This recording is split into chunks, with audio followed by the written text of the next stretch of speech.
Hi, everybody.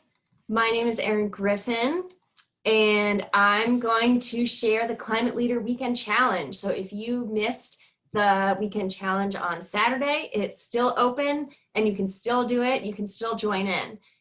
So I'm going to walk through what the challenge is and then encourage you all to get out in your communities and give it a shot.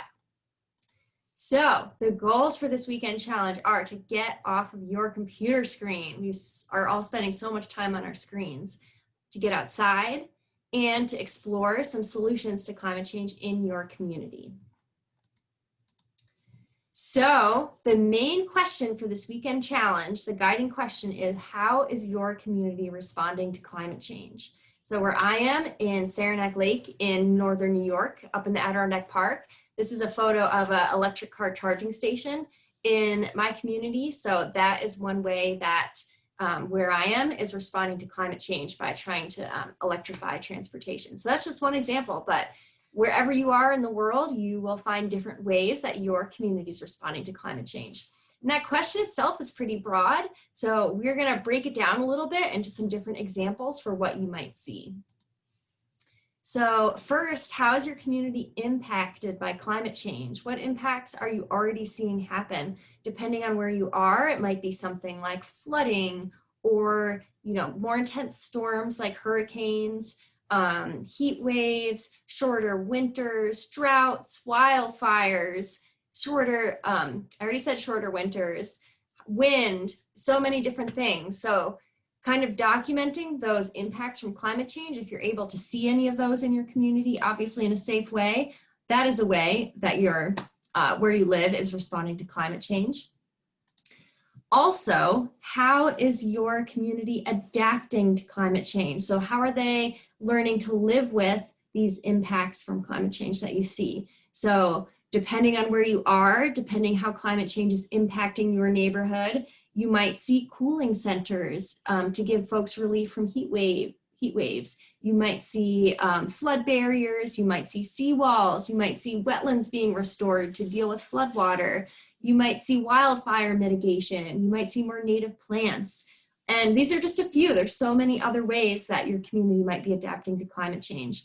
The picture here is from the Adirondacks, where the culverts that move water underneath roads are being replaced. So they are wider and larger so they can accommodate higher floodwaters so they don't wash the roads out. And they also make it easier for fish to travel through. So it's kind of a win-win for both human communities and then the natural communities that live here too.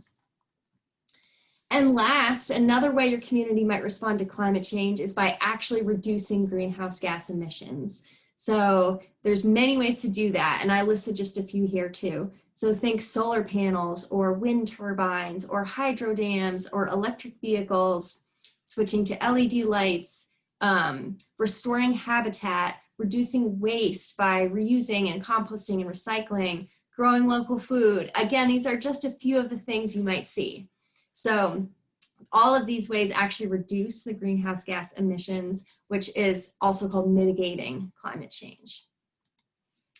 And a bonus challenge, if you, for whatever reason, aren't able to get outside in your community, maybe it's pouring, maybe it's snowing, maybe it's night, I don't know, whatever it is, you can do some research to find out if where you live has a climate action plan.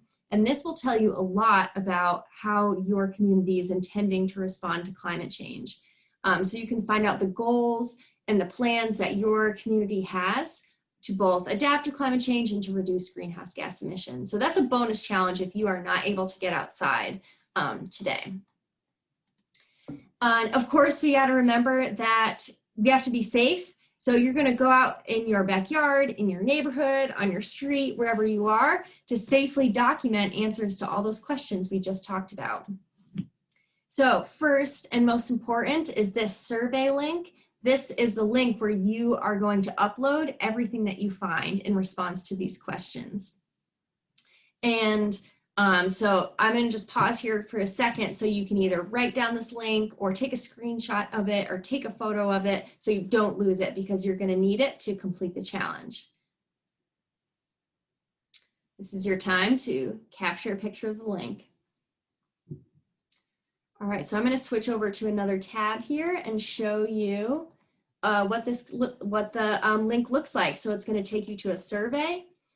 When you find a community response to climate change, you're going to pick a category. So for example, maybe I walked down the street, I saw that my neighbor planted some pollinator plants to support bees and butterflies and other pollinator species.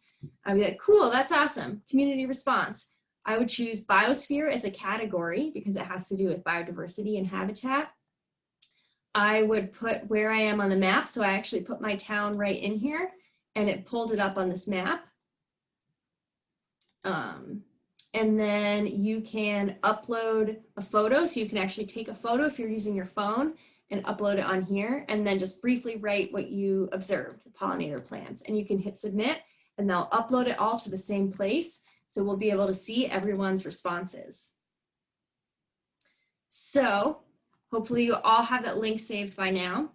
So what you're going to do is open that link on a browser on your smartphone.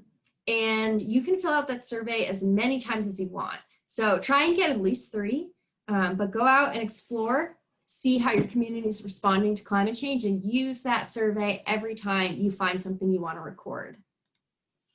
Of course, we have to remember that safety is #1. So if you're out in a public place, wear a mask and just use your best judgment and don't do anything you wouldn't normally do.